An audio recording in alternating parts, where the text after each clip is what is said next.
Hi Scorpio, welcome to your reading. This is for Scorpio June 4 to June the 7th.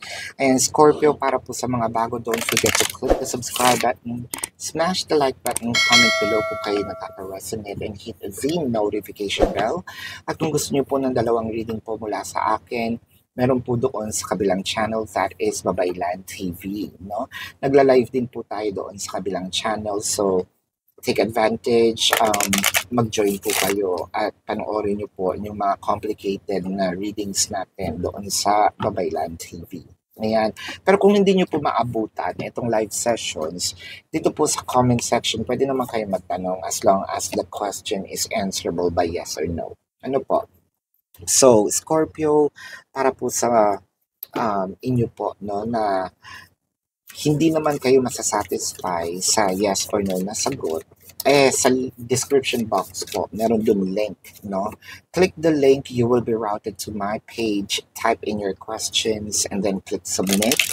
Ayan, meron po tayo dong promotions na discounted price for 4 questions plus 1. Ayan, kung gusto niyo rin po mag-avail ng ating private reading, doon din po yun, pakicheck na lang yung description box at pakibasa pong maigi yung instructions, no? So, Scorpio, I want you to know that this is a general reading. You may resonate with the entire reading or you may resonate with some bits and pieces of the reading. So, take what's only yours. Simulan na natin dito, Scorpio. Ang nakikita ko, merong mga nakikisaw-saw sa relasyon na ito. Meron ditong mga marites, marisol, no? At parang feeling ko, ayaw mo nang pumatol. Pagod na kung ipaglaban ang sarili ko. Wala din naman nangyayari. Kumbaga, nagagang up tayo, no? Napagtutulungan tayo ng mga iilang tao. At yun yung nagpapalala sa relasyon. It could be napagtutulungan tayo ng kamag-anak, either kamag-anak natin or kamag-anak ng person natin. Napagtutulungan tayo ng kaibigan natin or kaibigan ng person natin. No? Merong taong against, no, sa iyo. Yun ang pinaka topic dito, no? Ang pinaka reading, ang pinaka theme ng nakikita ko kasi yun yung nagpapalala eh. Eto naman si person mo, hindi ko alam naman bakit hindi siya naniniwala sa'yo. With the 7 of Cups and the Moon card, bakit parang mas pinapaborad niya? Kasi ito nga yata yung tinatawag nating 2 heads are better than 1. So, sino ang dapat paniwalaan? Yung maraming nakakapagsabi o sa iisang bunganga lang, no? So, medyo mahirap din naman yung sitwasyon, no, ng person mo kasi nape-pressure din naman siya with the 3 of Swords and the 9 of Swords. So parang sa'yo, ayoko na. Parang ito na lang yung tinatawag natin na time is the storyteller, no? The great storyteller. Although masakit sa ngayon, nai-stress din ako sa ngayon, Scorpio. 'Di ba? Kasi sabi mo nga, laban ako ng laban, no? Bakit kailangan kong ipagtanggol yung sarili ko sa isang tao na dapat siya ang aking kakampi, no? Siya dapat ang kakampi ko. Pero bakit ang nangyayari? Nagiging kalaban na rin ako, no? With the 6 of Swords, the 5 of Pentacles, and the Hangman. So, nandito ka na sa part na iiwan ko ba ang person ko? Or bibigyan ko ba? Ito ang isa sa pinakamagandang tanong, no? Bibigyan ko ba ng dahilan para mag-celebrate ang kabilang kampo, no? Kapag umalis ako. Think about it, no?